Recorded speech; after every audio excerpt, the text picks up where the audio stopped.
Hello, my name is Joyce Gibb, and thanks so much for being with me today. And I just wanted to start by saying this is part one of a two-part series. And part one, it's called The Opioid Epidemic Hits Home. So in September of last year, I actually had to go to a city in Ohio, and my oldest daughter, who's a beautiful, wonderful daughter, actually was addicted to cocaine and fentanyl. And I went and rescued her and brought her back. And through that whole process, I'm just going to simplify this version as to what we went through. So I picked her up. She had her dog with her. We drove home at 10 o'clock at night. And I was just really concerned that, it had recently been that she had used, but it was 2 hours from the last time she'd used. So I was not really concerned that she was going to stop breathing, etc., which can happen from the, two drugs that she was using.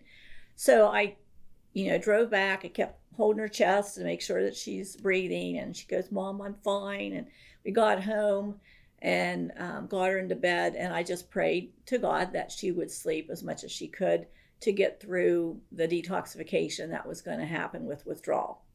So for 2 full days, she slept, got up every once in a while, just to go to the bathroom, etc., and then she'd go back to bed. But the third day, which is very common for people when they're in withdrawal, is usually the worst. So she wakes up and she goes, "Mom, I have to do something." It's like, something, she had chest pain, she had shortness of breath, she was jittery, her nose was running.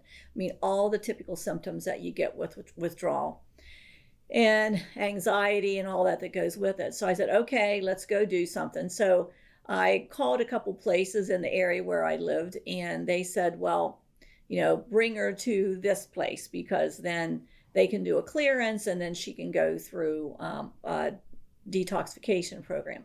So we did the clearance. They gave her some Valium to help her get through the symptoms that she was having, and that was IV, and gave her fluid. She actually felt a little bit better. And then we went to go to the place they told us to go to. And of course, now because her insurance didn't cover that, she wasn't eligible to go. So I had to find another place for her to go, which was closer to where I lived.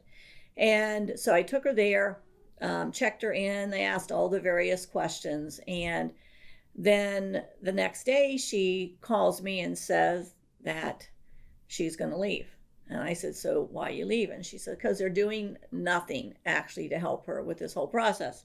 And so the nurse practitioner that was at this place gave her a prescription that really is not an acute thing for anxiety, and it did absolutely nothing. So she walked out. I went and picked her up and brought her home, and we went through the detoxification process together.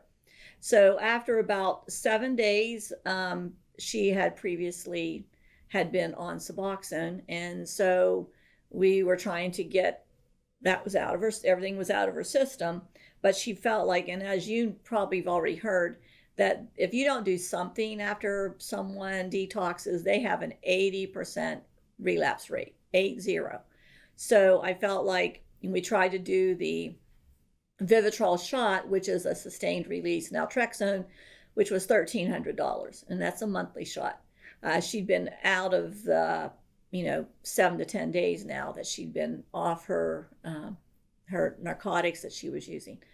So narcotics and opioids. So basically, so they said, okay, let's go to this clinic. So we went to a clinic in Ohio and paid $300 to see the nurse practitioner, who said, okay, I'll give you this script and you go to this local pharmacy. So we got the script, went to the local pharmacy, and the pharmacist says, "I can't fill this.